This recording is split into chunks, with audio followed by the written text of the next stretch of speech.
Hello BookTube, I'm Jonathan, and most of the science fiction that I read was written in either North America or the United Kingdom, which makes sense as an English speaker, but today I wanted to spotlight some sci-fi books that were written from some different countries, as there's great sci-fi being written all around the planet, and maybe the universe. Who knows what's out there? So let's jump into the Words in Time rocket ship, and just before we take off, you can sign the safety waiver by clicking the like button below. Alright, let's get into it as we depart the United States for our first destination, Germany, as the first book I'd like to share with you today is The Carpet Makers by Andreas Eschbach. Now, The Carpet Makers is a story about a society in which we have people known as the hair carpet makers, making carpets out of, you guessed it, hair. And these carpets are so large and so finely detailed that it can take an entire lifetime just to make one of them. And the book introduces us to this concept and it develops this world, but it slowly graduates into something that is larger in scope and more definitively science fiction. And the book constantly switches perspectives as we move from chapter to chapter and story to story. And it weaves all of these stories together in a tapestry, kind of a hair carpet of its own. Now, this sort of high concept often sounds good in theory, sounds good on paper, which books are also written on paper, so that metaphor didn't really work, but often the reading experience, when you read something like that, it doesn't necessarily all come together the way the author necessarily wanted it to. I'm typically more drawn to novels than short stories, so when I read a novel that is kind of a series of interconnected stories, sometimes it works. I quite like City by Clifford D. Simak and I, Robot by Isaac Asimov, but of books in that style, this is by far my favorite. It is amazing what Andreas Eschbach was able to do here, as each of the stories that he tells manages to add to the world building, it adds to the story, and it really develops some interesting thematic explorations. And often interconnected stories or short story collections, I find them to be a little bit hit or miss. Whereas The Carpet Makers, I thought everything was good to great.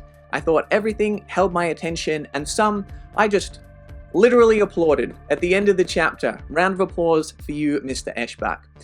I don't use this word lightly. The Carpet Makers is an absolute masterpiece. It's only January, but we already have a front runner for my read of the year. So I hope you give it a try. The ending I can see working for some people more than others, but I think it, pun intended, tied in really well, and it stuck the landing in terms of what it wanted to explore thematically. So try out this German writer, Andreas Eschbach. Okay, as we depart Germany, our next stop is going to be Russia, as the second book I wanted to talk to you about today is Roadside Picnic by Arkady and Boris Strugatsky. Roadside Picnic is a book not so much about contact with aliens, but rather alien artifacts. Aliens have visited Earth and have left behind some little objects here and there in particular zones, which some humans become very interested in. What can they do? What is their meaning, if they have any meaning at all? And so we follow someone that is known as a stalker that likes to go into these zones in order to find these artifacts. But very strange things start to happen when in these zones. The book is told in 4 parts, and for me, the chapters that occurred in the zone were by far the most interesting.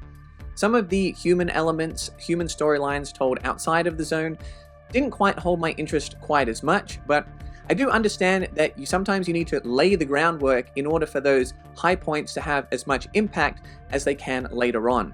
Sometimes you just have to eat your veggies before you get your ice cream. This is a book that will make you think and make you feel. When I got to the end of it, I wasn't quite sure I totally understood what I was feeling, but I was feeling something.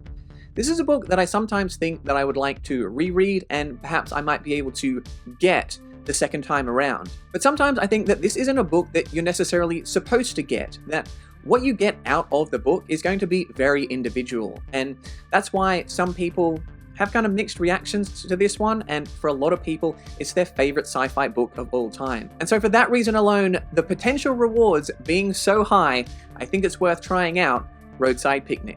Alright, as we get back on board, our next destination is Japan, as our third book for today's video is going to be Hard-Boiled Wonderland and the End of the World by Haruki Murakami.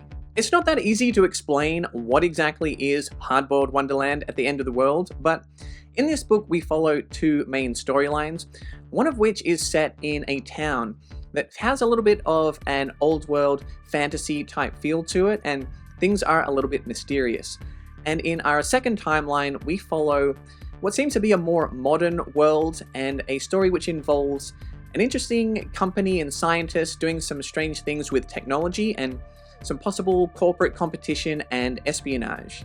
Now, I found about this book while doing some research on detective sci-fi novels, and to be honest, it's not really much of a detective story, and it's only kind of loosely sci-fi. So in the first storyline that I mentioned, it definitely feels more like fantasy than sci-fi, and I think there are some interesting things going on in terms of the world building, doing a good job of creating some mystery, but for me, there just wasn't enough happening on a page-to-page basis, and I became pretty indifferent to these chapters. When it came to the more modern feeling storyline, for me, it was less of a case of indifference, but rather a case of some highs and some lows. So some things that I did like about this story were the more sci-fi elements to do with technology and some interesting themes being explored to do with intelligence and consciousness. However, what I bumped up against was the main character. This guy was pretty unlikable, and when it came to things like sex and relationships, I found it to be rather cringy.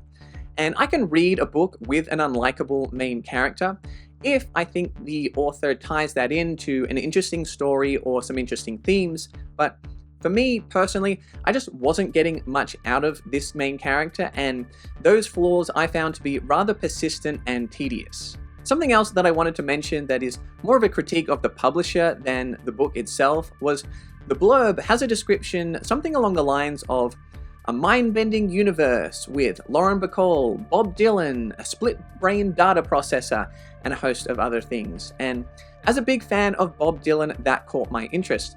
And I started to wonder, okay, is this an interesting book where he uses Bob Dylan as a character? Or maybe it's some kind of fun multiverse thing where one of the universes is an actual Bob Dylan song. What would it be like to be inside? No, nothing like that. Just two characters talk about Bob Dylan's music for about a page. So I kind of felt like that was a little bit of false advertising. If something that drew you to the book was that you're a fan of Lauren Bacall or Bob Dylan, then that didn't really play as big a part of the narrative as I hoped it would.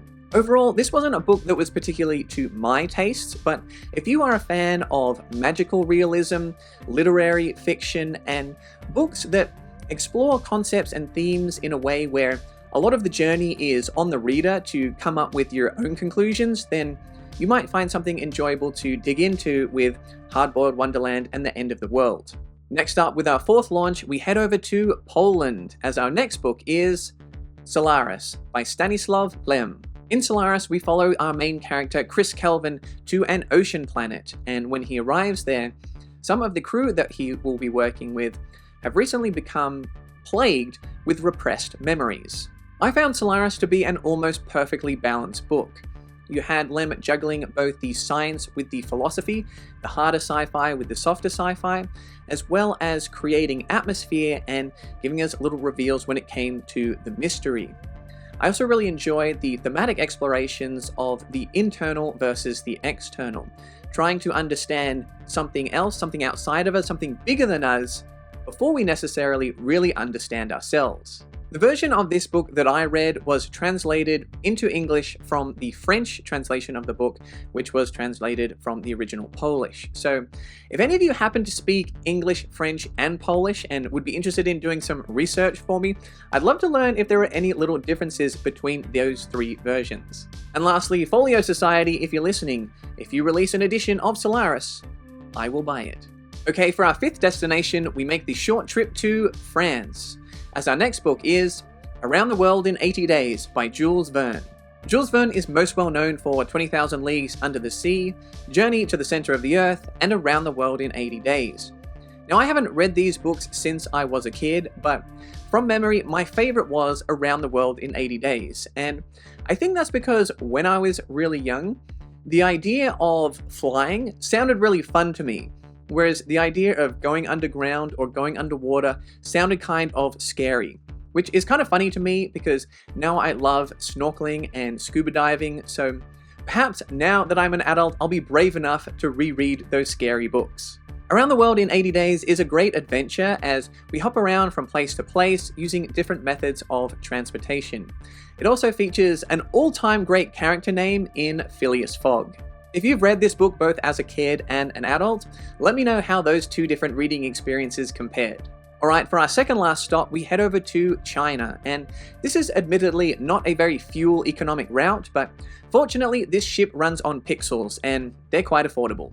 Our next book is The Three-Body Problem by Cixin Liu.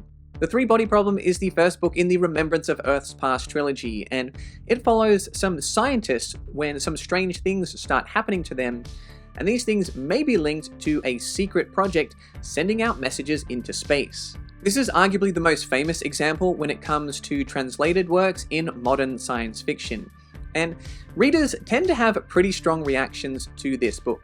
Some people love it because of the hard sci-fi and the ideas.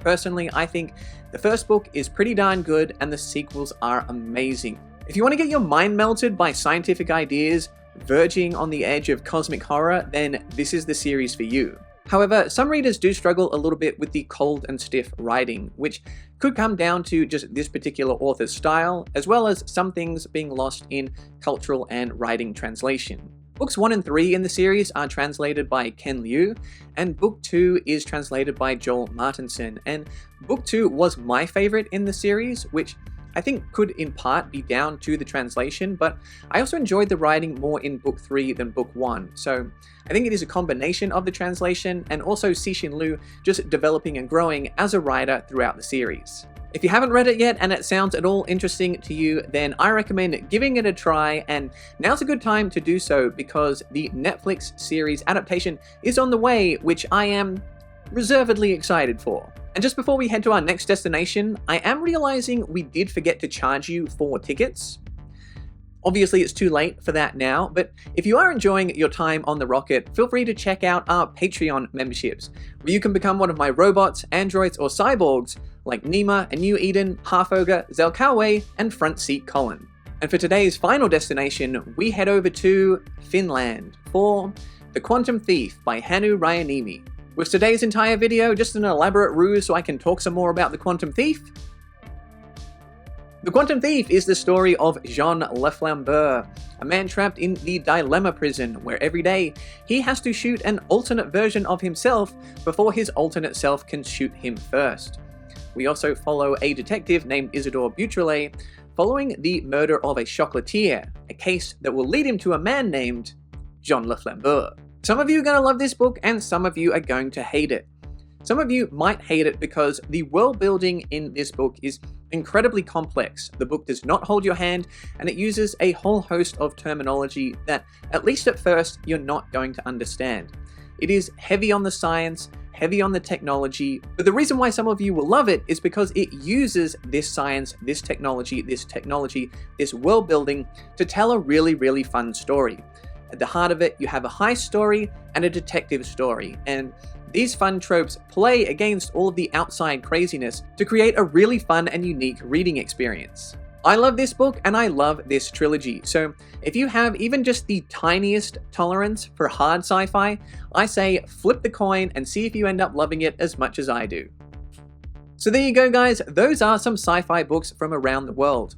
I definitely would like to check out some sci-fi that was written in South America or Africa, so if you have any recommendations, let me know those in the comments. I hope you enjoyed today's video. If you did, smash or just gently click the subscribe button, and you can find more sci-fi content over here.